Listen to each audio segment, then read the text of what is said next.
décisions conformes aussi au règlement intérieur de l'Assemblée nationale, notamment en son article 83, à ses articles 83 et 84. Tout à fait.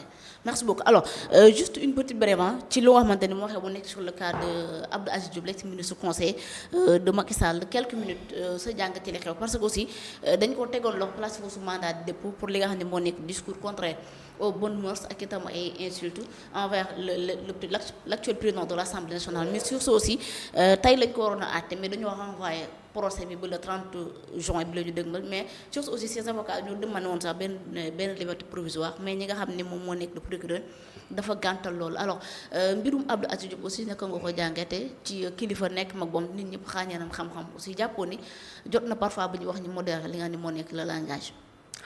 damay fàttali Adji d'abord que nous sommes un parti qui se nomme République des valeurs. gis nga les valeurs duñ ci mës a teggi duñ ci mës a teggi réewum ngor su ñun dañoo gore te dañu bëgg nañu ñuy respecter les institutions di respecter les personnes. nit mën nga def politique nga défendre sa position parti défendre ce leader sax su la neexee c'est normal, moi je l'ai fait, mais c'est pas le leader, mais c'est un programme ngay défendre mais avec vraiment ñu def ko avec la forme. yaa ngi dégg il le fait avec la manière, dans le respect des personnes et des institutions. man quand je l'ai entendu keroog discours bi mu tenir ak surtout responsabilité yi mu amoon parce que te du xale aussi mag la sa mag day def gi fu mag rawatina nga nekk kilifa nekk conseiller nga war a nekk royukaay pour la jeunesse.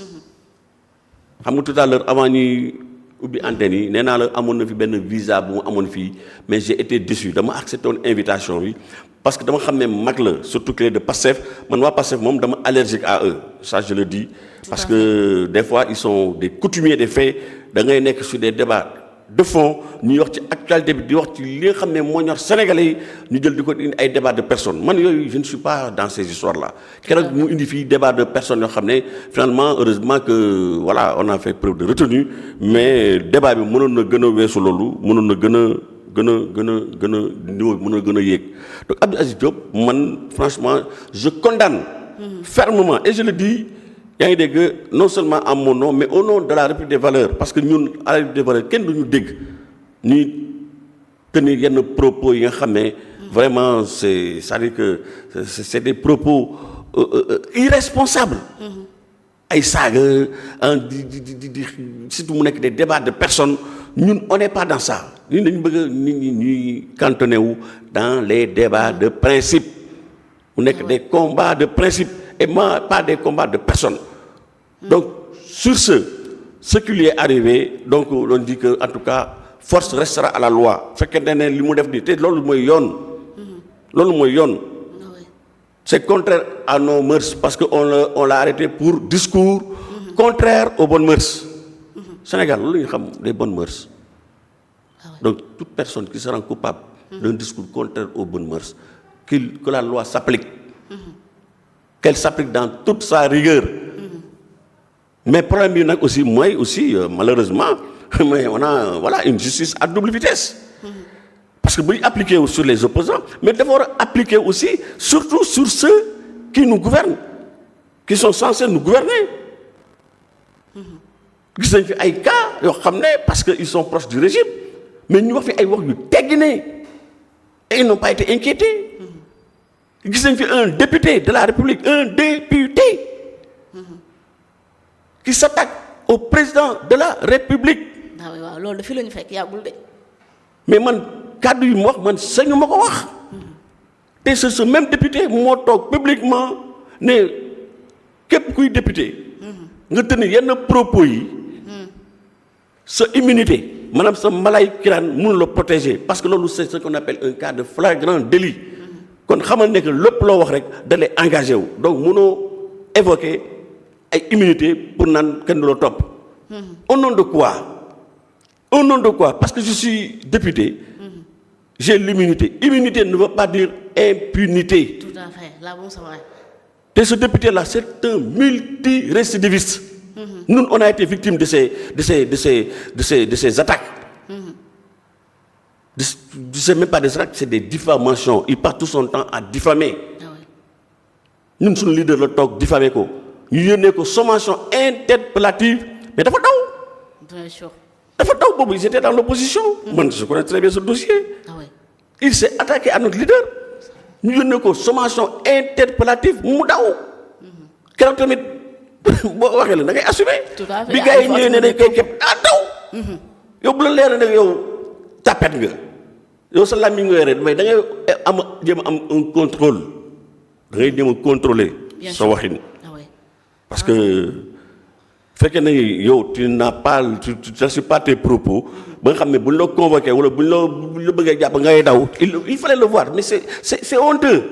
Ngay daw mais daw góor du daw. góor du daw da ngay assumer. On nous tue, mais on ne nous déshonore pas. Tout à fait. Mais lii c'est un acte de lâcheté. Di wax ay yenn wax yi ba pare yoon bëgg a dal sa kaw ngay daw loolu pour man c'est de la lâcheté nit ki boo waxee mbir da ngay assumer tes propos jusqu'au bout. bu ñu la woowee nga dem wuyu ji fi mbaxanee doonee benn. Thierno Alassane Sall combien de fois il a été déféré à la section de recherche ñu convoqué ko. mais dafa mës a dem ba barki dem moo jaay keroog ñoo toog dañ ko woo dans le dossier Azer. Ah ouais. Mais bonne heure lañ ko convoqué 16h mais 16h moins 10 il était déjà à la section de recherche. Faut la ñu toog et on vient toujours à l'heure. La première fois aussi ça ñu ko convoqué il vient et pourtant député là. C'est un député de la République donc au nom de quoi ñu ne non parce que député nga waruñu la convoqué non mën nañ la mën a entendre section de recherche mais officier de police judiciaire police gendarmerie et tout buñ la soxlaa dañ lay entendre peut-être c'est des poursuites mënuñ la peut-être mettre sous mandat de dépôt ou bien mais poursuite ça veut pas dire ñu entendre buñ la convoqué da nga war a wuyu ji tu dois répondre. Normalement. Thierno Alassane Sall il a répondu plusieurs fois chaque fois qu'on l'a appelé et c'est pas parce qu'il est dans une position de défendeur ma rappelé ko du moom la ñuy poursuivre de moom mooy poursuivre moom chaque fois qu'il a été convoqué moom mooy poursuivre dans le dossier ONAS convoqué nañ ko il était député mais il a déféré à la convocation dossier Azer bi il a été convoqué première fois ñoo demoon def suñu audition mais deuxième fois ñoom ñoo ko convoqué woo ko di saluer au passage vraiment nos gendarmes de la section de recherche de vrais professionnels ñoo xam ne dëgg-dëgg franchement ils sont professionnels jusqu'au bout des doigts te li ma gën a neex ci moom mooy seen capacité d'écoute da ngay ñëw dañ lay déglu attentivement di jël ay notes point par point duñ ko paraxee ils prennent tout leur temps dañ lay déglu ba pare la poser ay questions ngay répondre question réponse dans un endroit très accueillant vraiment il fait pas chaud il y a pas de bruit on travaille dans la sérénité dafa mel ni yaa ngi sa kër donc loolu aussi dañ koy nuyu parce que suñu police avant ni ñu yaakaar ne bu ñu la convoqué da ngay gis ay gars yoo xam ne ñu toog di yuuxu sa kaw machin non c'est pas le cas c'est des Sénégalais avant tout qui ont prêté serment de servir la loi et rien que la loi donc pour en revenir à notre cas Abdou Aziz donc su fekkee ne il est responsable des faits dañ ko toppee mais que la loi s'applique loolu mooy wax bi man dama ne même dans notre camp te ñun loolu on ne nous verra jamais je ne le pense pas ñun au niveau de la République des valeurs ñuy tenir yenn propos yi à l'endroit de qui que ce soit muy quelqu'un de la mouvance présidentielle ou bien de je ne sais pas de la majorité parlementaire parce que fu mu nekk nii ñaar yooyu ñoo fi nekk. c'est qui c'est coalition Diomaye ak Pastef am déet. Même au niveau de l'opposition ñun on ne nous entendra jamais ñuy toog di tenir yenn propos malveillants la démocratie c'est la contradiction des idées mais nañ ko def dans le fair play. Ah ouais. C'est ça le mooy wax. Merci beaucoup en tout cas monsieur Mbengue c'est important vraiment ñu wax loolu mën nañu waxtaan quand même te duñu wujñante ay sutura waaye tamit duñu xawante duñu yàqante war ma ci li nga xamante ni si moom moo xew ci réew mi.